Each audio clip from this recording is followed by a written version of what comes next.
দুৰ্ভগীয়া পৰিয়ালৰ কৰুণ কাহিনী। পুত্ৰক চিকিৎসা কৰি হেৰালে সা-সম্পত্তি। বিকলাংগ পুত্ৰ এতিয়াও বিচনাত। লখিমপুৰ জিলাৰ নাওবৈচাৰ পান্ধুৱা গাঁৱৰ ফকৰুদ্দিন আলীৰ পুত্ৰ ৰিয়াজ আলীয়ে বহুদিন ধৰি দুৰাৰোগ্য ৰোগত ভুগি আছে। জানিব পৰা মতে ৰিয়াজ আলী জন্মৰে পৰা বিকলাংগ। অসম চৰকাৰ আৰু আজমল ফাউণ্ডেশ্যনৰ ওচৰত সহায় ভিক্ষা খুজি দুৰ্ভগীয়া পৰিয়ালৰ কাটৰ আহ্বান।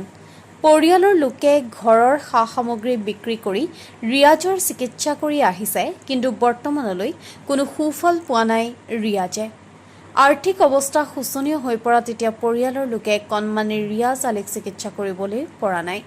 সংবাদ মাধ্যমৰ জৰিয়তে অসম চৰকাৰক আৰু লগতে আজমল ফাউণ্ডেশ্যনৰ বিষয়ববীয়াক পুত্ৰৰ চিকিৎসাৰ বাবে আজি সাহায্য বিচাৰি অনুৰোধ কৰে।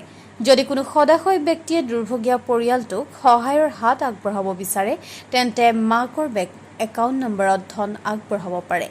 Account number 389826622137, IFSC code SBIN 0009434, mobile number 8453896035। লখিমপুৰৰ পৰা বদন শইকীয়াৰ ৰিপৰ্ট, এনি এক্সপ্ৰেছ 30। ছাৰ নমস্কাৰ।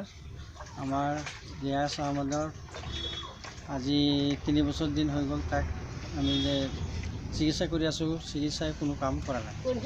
মোৰ বহুত টকা পইচা লোকচান হ'ল, মাটি বাৰী শেষ কৰি দিলোঁ, তথাপি তাক ভাল কৰিব পৰা নাই। গতিকে কোনোবা ফাণ্ডৰ পৰা যদি আমাক কিবা এটা সহায় দিলেহেঁতেন, তেন্তে আমি চাৰি চালোহেঁতেন ল'ৰাটো কি হৈ আছে, কিহৰ কাৰণে ভাল হোৱা নাই, কি কথা আমি চাব পাৰিলোহেঁতেন। কিন্তু নিজৰ কেপাচিটি নাই, হাজিৰা কৰি খাই কেনেকৈ কিমান হাজিৰা কৰি কিমান পইচা নোপাওঁ, এতিয়া পৰিয়ালো চলাব লাগে, তাকো ভাল কৰিব লাগে। গতিকে মন্ত্ৰী মহোদয় সকলোকৰ হেৰিত মই শুভেচ্ছা জনাইছোঁ, যাতে মোক কিবা এটা সুবিধা দি মোৰ ল'ৰাটোক ভাল কৰিবলৈ